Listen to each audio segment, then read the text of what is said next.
So I think that it's super important. And as I said, a lot of people say they're niche, but then I'll go and check their website out and they don't show up as that niche. Or I'll look at their social media profiles and again, they're not showing up at that niche, and kind of gets me thinking, why do so many agencies think they're niche, but they're not really?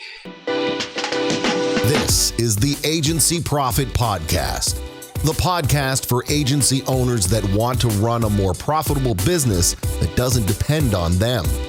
Introducing your host, CEO and co-founder of Parakeeto, Marcel Pettipaw.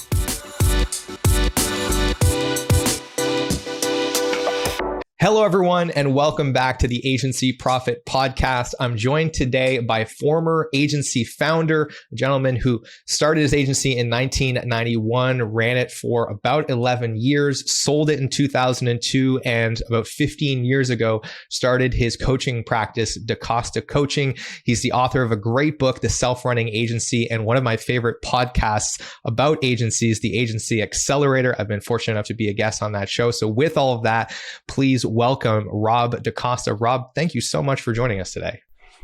Oh, you're more than welcome. It's really great to be here. And your introduction makes me feel very old, because I'm sure some of your listeners will be thinking, I wasn't even born in 1991.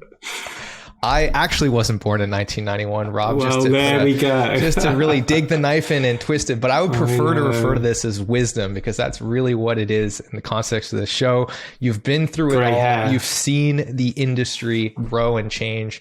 And so I'm really excited to have you on the show to unpack a topic that I think is really important, that we can't talk about enough, which is the idea of specialization and all of the ways we can think about that, the reasons that it doesn't happen, that it should happen, and all of that good stuff. But before we get into it, I'd love to give you a chance to share in your own words what you do, who you serve, and how you serve them. 2007, as you said, I started this current business, Da Costa Coaching. So over the past 15 years, I've always specialized in working with agencies. And so over the past 15 years, worked with about 350 agencies doing kind of one-to-one coaching as well as group coaching as well. So, and that brings me to where we are today. Right. And so what is your response when they come and see you about these things? How do you typically uncover what the root cause is, what needs to be done, and what does it generally come down to?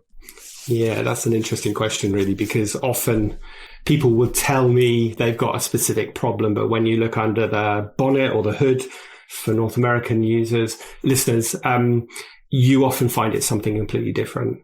And so I think that what we have to do, first of all, is really have a good look at their business and, talk to people, not just the owners, if there's more than just the owner.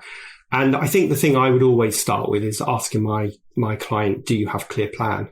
And often they'll say to me, yes, I do. And they'll show me that plan. And it's usually a plan around money and people. And I say, actually, a plan is so much more than that. You need to understand who you're targeting. You need to have a marketing strategy. You need to have a sales strategy. You need to understand your audience. You need to have your pricing strategy. You need to have systems and processes to support this growth. That's what a proper vision looks like. So often the work we'll do, first of all, is around a vision. And people have to be open to this, because obviously one of the first things I might be doing with a client is bursting their bubble when they think they've got problem A, but they've got problem B. If I may, I'll give you a really good, quick example of this, of a client. So they contacted me. This was a London agency who had a sales team of about 3 or 4 people. And they said to me, hey, Rob, we need some sales training, which isn't really my bag, but I thought I'd go and have a chat with them, and applied what I just said, did a fact find, talked to various people, and found that actually the problem didn't lie with sales. The problem lied with the fact that they weren't getting good enough quality leads. They weren't qualifying those leads well enough before it got to the sales team. So what happened is the salespeople were being run ragged, going to meetings and not closing the deals because they were poor fit clients or poor fit prospects. And so we actually had to look at their marketing strategy and who they were targeting and their niche and the qualification process, so that what we ended up doing is having less leads coming into the business, but much higher conversion rate. So that's an example of where a client thinks it's problem A, but it turns out to be problem B. Right. They come to you with the symptoms. And this is, it's funny because the same thing was true in their sales system. And I'm sure it was true in their agency as well, where this is another example of they think the problem is starvation, but it's actually indigestion. It wasn't that they didn't have enough leads. It's that they were paying attention to too many. So an interesting mindset shift. So with that, let's talk about some of the key mindset shifts that you take clients through and why they're important as you go through that planning phase. Yeah, there's, I think the first mindset shift is a really fundamental one, which is, don't ask yourself the question, will other people do it as well as me? But ask the question, will they do it well enough? And so kind of getting entrepreneur owners to realize that other people won't do stuff the same way they do is the first mindset. That's the most fundamental thing. If you don't get that right, they are never going to grow. But there's also a big mindset shift around pricing. I know you've spoken about value pricing on the show before, and I'm a big proponent of that. And I've realized that getting your pricing right is 50% mindset and 50% strategy. So I think there's a big mindset shift around pricing and what you're worth and what your services are worth. And then there's also a big mindset shift around niching, which I know we're going to dig into, because I think a lot of people think, they tell themselves the story that if I niche my agency, I'm going to lose all these other opportunities. And of course, I say to them, well, how many of these supposed other opportunities are you actually winning? And the answer is usually 0. So I think there's a mindset shift around that. And just this mindset shift of around it being my baby when it's a one-person agency or they're very small, to I need to build a really strong, challenging team beneath me that can take on lots of the responsibility, and I can then delegate a lot of this. And it's interesting, at that stage, I think a lot of agency owners feel a little bit lost because they've taken so much of what they used to do. They've redefined their role as something else, which might be more strategic, less hands-on, less day-to-day client work. And now they've got other people doing it. And so their whole focus needs to change. So there's a big mindset shift around that as well. Now, I want to pivot into the topic of specialization and niching, because I think it offers some very compelling solutions to most of the problems that you've just described around, hiring great people that are really, experts in a certain area, charging higher fees, being more profitable, being more targeted and deliberate about marketing. All these things become a lot easier when you know exactly who you're solving problems for. Yeah. But there are some mindset shifts that we need to get over there as well. I've heard lots of them. I'm sure you have as well. You mentioned one earlier, which is we're going to miss out on all of these opportunities that we're just swimming in today if we start saying that we are better at one thing for one person. Let's talk about that. Why do you feel that limiting belief comes up, and how should we be thinking differently?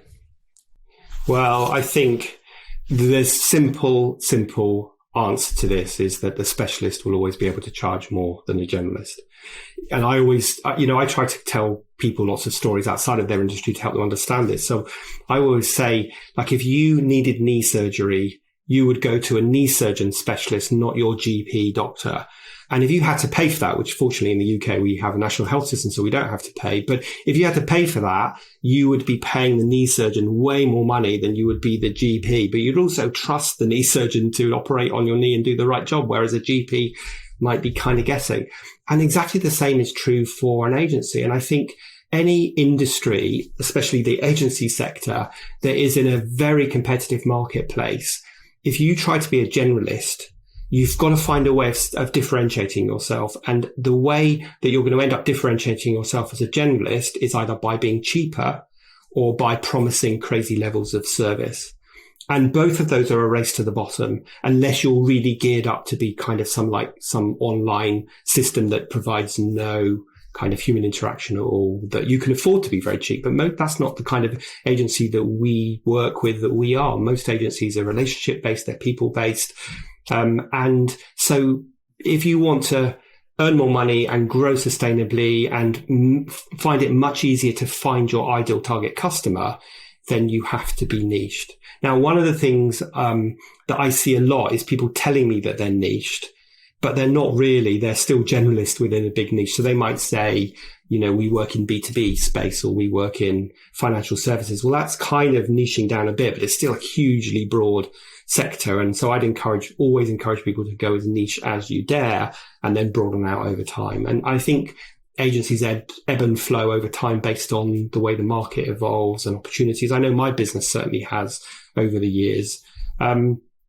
So I think that it's super important. And as I said, a lot of people say they're niche, but then I'll go and check their website out and they don't show up as that niche. or I'll look at their social media profiles. And again, they're not showing up at that niche, and kind of gets me thinking, why do so many agencies think they're niche, but they're not really? And I think it's because they're sort of hedging their bets, because the one side of them is saying, I totally intellectually understand the value of niching and being a specialist and, finding my customers and being able to charge more as a specialist. But on the other hand, they're also running this fear, but I'm going to lose out lots of opportunities. And sometimes what I'll do is I'll get my clients to do some analysis of their customers over the last couple of years, and we'll categorize their customers into most profitable clients that they have a really enjoyable working relationship with. And when you start to identify those clients, that's where you can start to find out your niche. And you might have been busy, but you'll have been busy servicing lots of clients that weren't very profitable, that were a pain in the backside to service because they didn't really understand you and you didn't really understand them. So you had to keep going the extra mile to service them. And of course, that means you're less profitable, blah, blah, blah, blah, blah. So, I think that's the thing. I total, fan of niching. I don't know a lot of agencies that are truly generalists that are really successful. And I know a lot of agencies that are very specialist that are very successful. My personal opinion, and maybe I'm a little too aggressive about this, is like every other way of niching is just derivative of solving a problem. Like stacking up a specific type of service for a specific industry is just a roundabout way of framing out like, okay, we can help solve these problems. And so ultimately, if you can start there, then working backwards, it probably is going to be a lot easier to figure out, well, what industries have this problem that we know of, that we've talked a lot, how have we solved this? What is the best combination of services? Like a lot of the questions that you probably start to ask yourself afterwards about like, well, what is this going to mean for our service offering, for our positioning, for how we communicate this, for how we price it?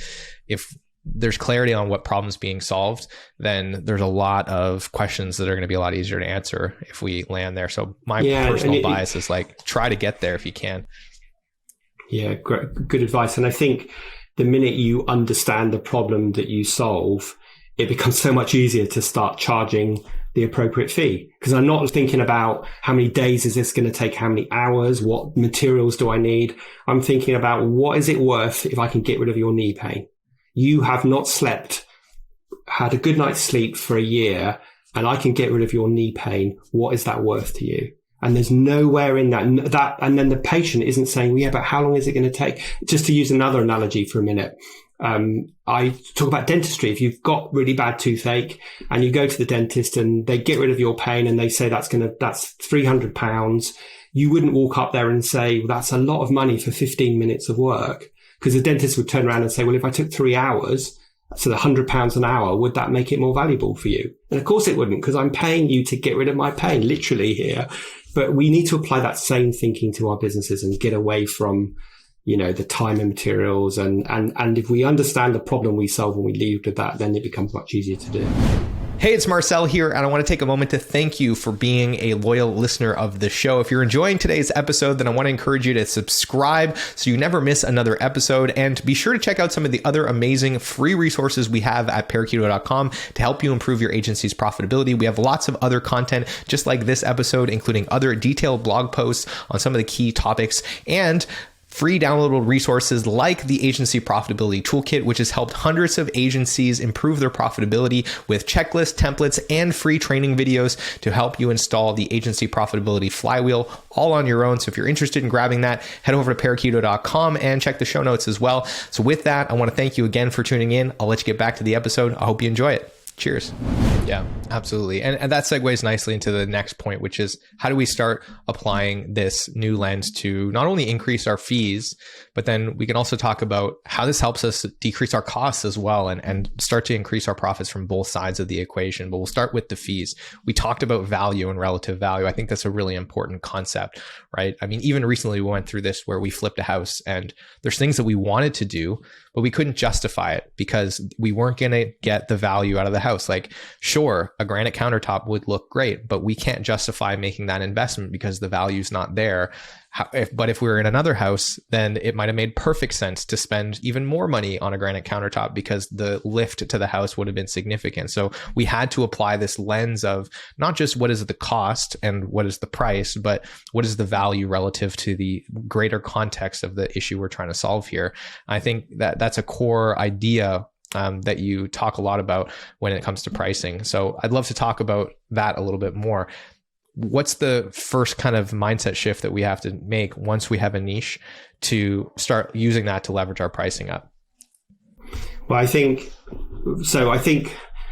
I'm using a brick wall in a different context here, but first of all, it's really important that we build a brick wall between how we operate internally and what we communicate to our clients. So I don't know whether you're going to agree with this, Marcel, but internally, we still need to be recording time. We still need to use some kind of time recording to monitor our time to ensure that we are profitable. We might have, different hourly rates for different people internally, but none of that is relevant to the client because we're solving a pain for the client. And as with the dentist idea, it doesn't matter how long it takes. And there's a real problem there's a real problem for agencies that still sell on time. And that is so many. And that is that you get your client to focus on the wrong thing. So if I'm going to the dentist and the dentist is selling me time, well, I'm focused on the wrong thing now because I don't want you to do it as quickly as possible. But what I really care about is this transformation from being in pain to not being in pain. And so we as an agency need to identify that transformation that we're taking our clients through and then price it based on that outcome. And that's simply what valued pricing is, I believe. It gets kind of complicated and confused. And people say, so do you mean payment by results? And it's like, no, I'm not talking about payment by results at all. I'm just talking about understanding your client because you have a clear niche, understanding the pain they're in, understanding what the value would be to them to get rid of their pain, which simply could be, generating X amount of revenue because the website's now optimized and it's generating leads and it's an e-commerce platform. So it could simply be, well, we're taking you from 100,000 a month to 1 million a month. And now we can quantify that, but often it isn't quite as simple as that. And so I think it's just having those conversations early on with your clients to help understand what's going on in their heads so that you can understand what the value will be of this transformation from pain. Yeah, and I want to double click on that for a moment, if I could. I completely agree. We should always be tracking our time, but never for the client. Well, not never for the client, but the primary purpose of that is for ourselves, right? To your point, we need to understand what our cost basis is.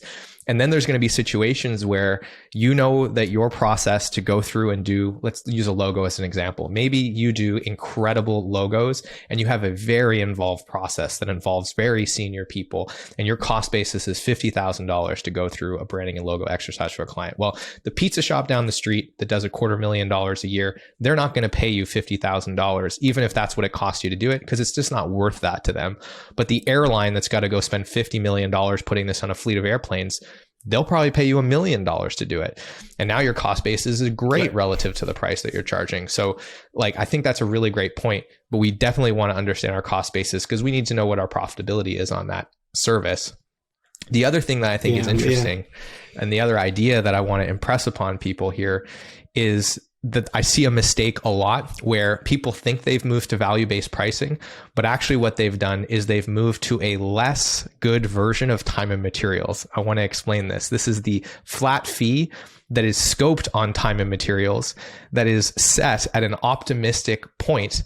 And what I think I want people to understand is, yeah, there's a lot of clients that actually don't even want to do time and materials anymore because they're not comfortable taking on the risk because they've been in a situation where the scope of the project got out of hand and they paid for it. So now they're asking you to take on the risk. And I think the mistake I see a lot of agencies make is they take on the risk, but they don't compensate themselves for taking on that risk. They don't add enough margin.